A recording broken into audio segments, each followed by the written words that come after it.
Hello and welcome everyone. I'll be trying to explain this solution of this problem called new game. Let's just jump right in action to find out exactly what we have to um, get the answer now. In this problem, you're going to be given an array of some values. You are allowed to take values from this array, um, but you see, the final answer of this whole problem is to get maximum number of cards, or in this case, maximum number of these values as possible. So that's the final answer. But the way that you can pick these numbers, they have said that once you pick a number, initially you can pick any number. You can start with picking any number. Let's say this is x. But then afterwards, you can only take numbers which are either x or x plus 1. Remember, this is very important to get the final answer. You see that? So the difference is 1. So uh, initially, if at any point you see there are no numbers which are not either x or either x plus 1 after you have taken the number x in the previous step, you say that, okay, this is the end. This is how far that I can get the numbers. And that will be your final count number. So that's one way to pick. That's the way to pick the numbers. You have to take care of these conditions. Now, another thing that you need to worry about is the number k. What is number k? The number k is basically once you pick these numbers in your hand by following this approach, you have to make sure another thing, which is the number of the unique numbers that you have, the unique numbers that you've already picked in, the unique numbers that you've already picked in should be less than or equal to the number k.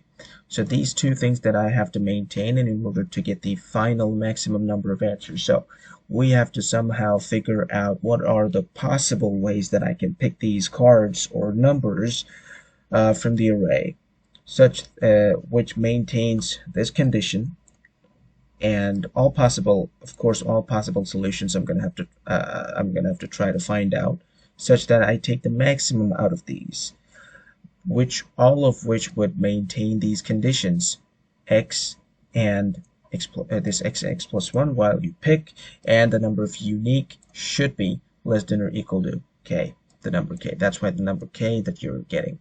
The big question is how you're going to solve it. One thing to say is that whenever you pick the values from the array, they will be in their own order, not in serial wise order or sorted order. But for the purpose of solving this problem, you are gonna, or the solutions that I came up with, I have to sort the array. Why is that? Well, as I am looking to pick the numbers which would maintain x and x plus 1 order each time I take these numbers, it's better, it's efficient, it's always better to sort these numbers, because when you sort these numbers, the adjacent differences has the higher possibility of getting the difference of either 1 or 0. You see what I'm saying? Where I'm going?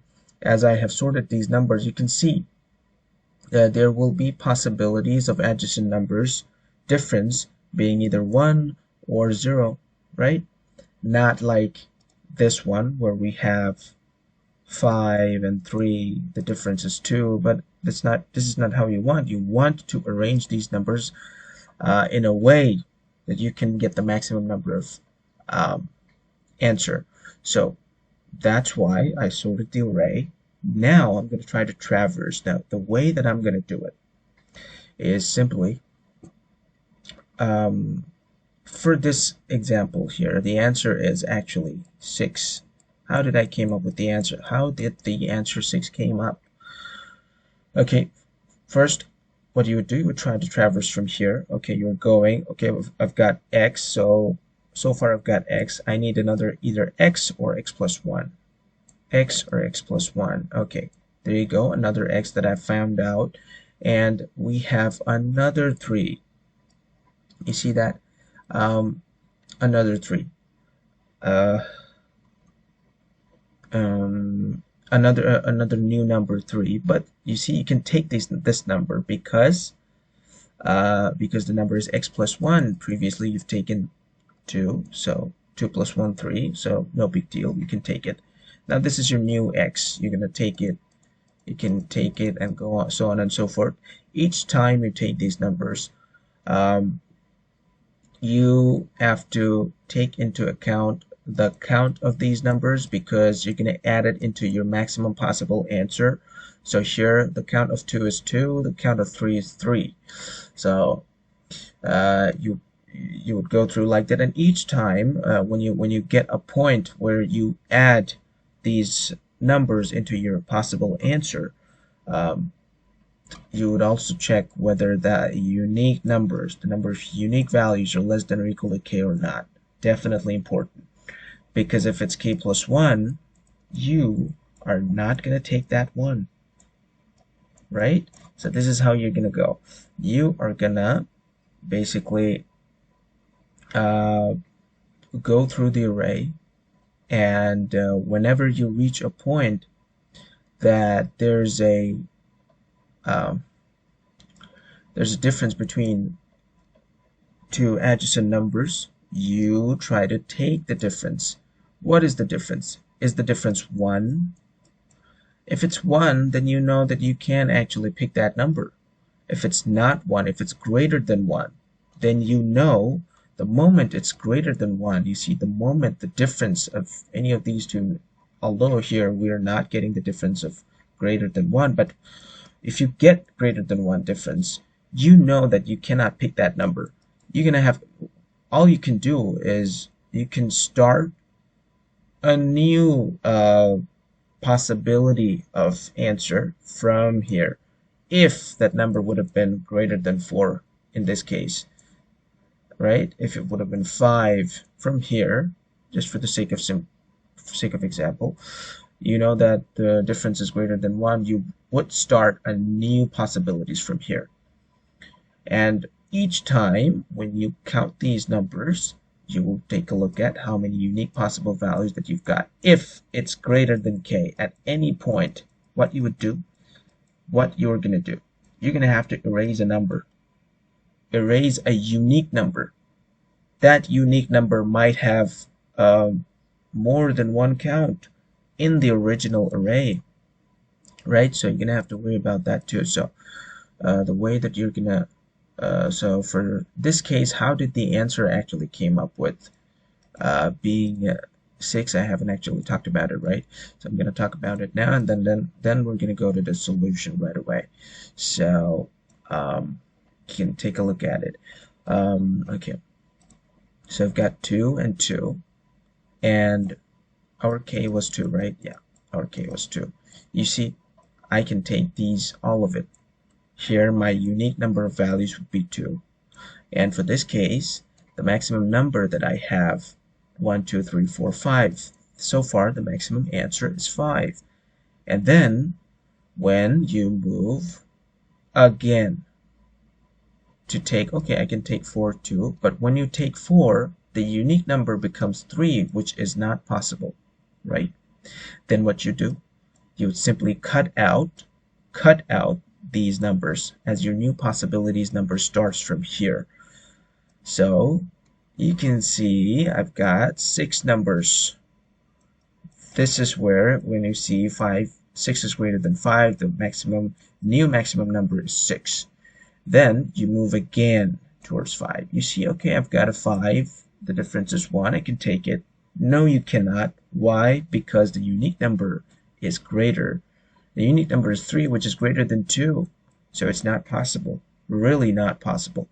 Now, what you can do, you can have only one possibility. What you will do, you would simply erase the initial value for which this extra 1 was existing, for k, right? This was k, and this plus 1. What is that unique value? You're going to delete at the very beginning from here, and you can start a new possible answers from here. You can see, oh, okay, I've got four numbers, but 4 is not greater than 6, right? No, it's not. So you're not going to take it. So what's the possible maximum answer? It's 6. Where does that lie? Inside here. 3, 3, 3, 4, 4, and 4. Now, you see, when I talked about that, I'm going to erase that number at some point. This number, at the very beginning for that plus 1. For that purpose, I had to use the Q data structure. There could be other ways to do this problem, but that was the solution that came to my mind. So I'm gonna drive you to that solution now. There you go, the solution right there. I'm gonna take the values. I'm gonna have a count of map. Okay, so I'm gonna have a map to count the numbers, the unique numbers frequency in the original array, and then I'm going to sort it. As you know, why I've talked about why I'm going to sort this array, and the initial answer is this. The initial count of the initial array. Initial answer is this. The initial maximum answer, of course, the initial count. The unique number is initially 1, and initially my Q will have a value, which is the initial value. So there you go, inside the first loop. Inside this loop, you're going to take a look at if the values are equal. If they are equal, then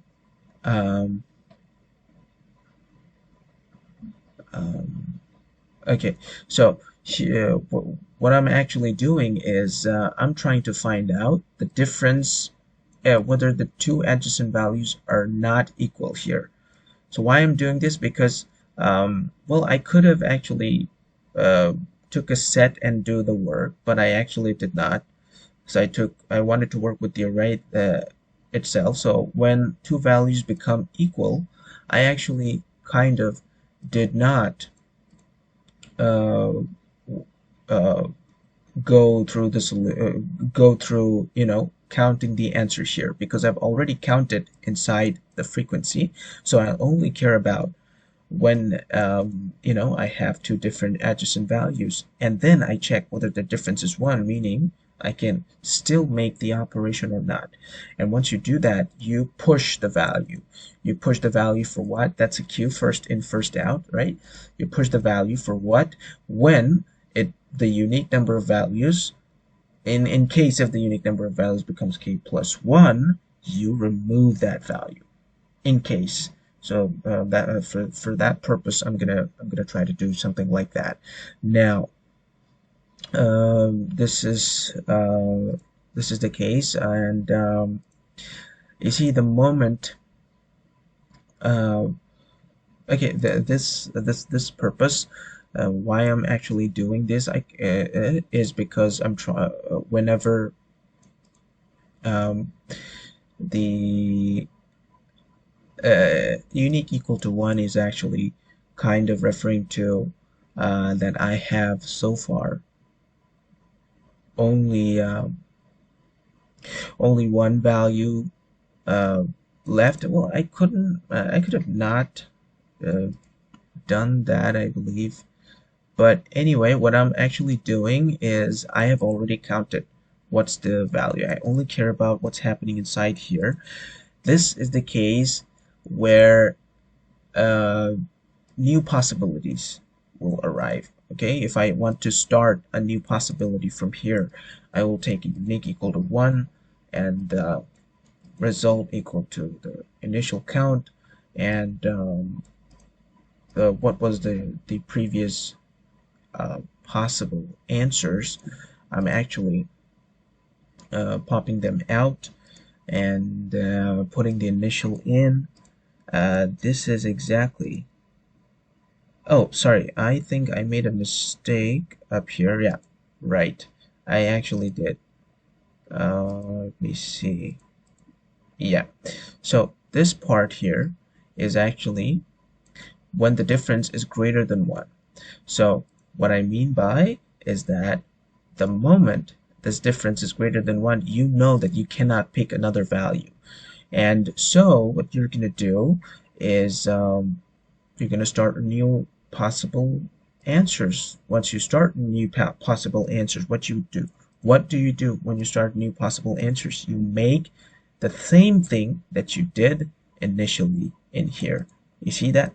I'm doing the exact same thing in here. Now this is exactly what we're doing, but we are actually popping the previous possible, queue or what was inside the queue because I'm starting a new answer. Why I'm starting a new answer? There could be several ways that I can pick cards, out of which I have to take the maximum, and the unique. And after these checks, you will check whether the unique value is equal to k plus 1.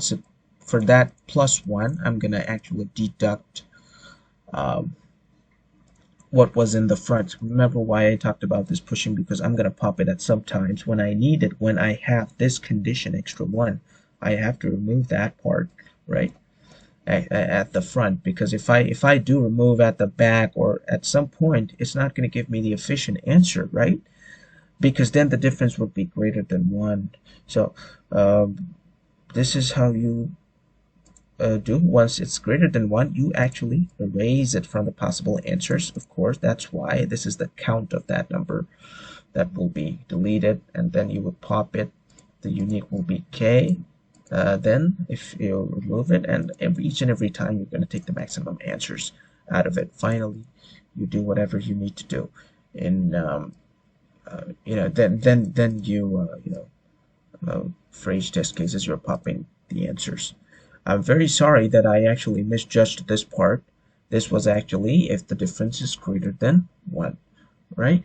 When you cannot possibly take any answer, you start making new possibilities. This is exactly what's happening inside here. And for this, you have the possibility to take values from the array.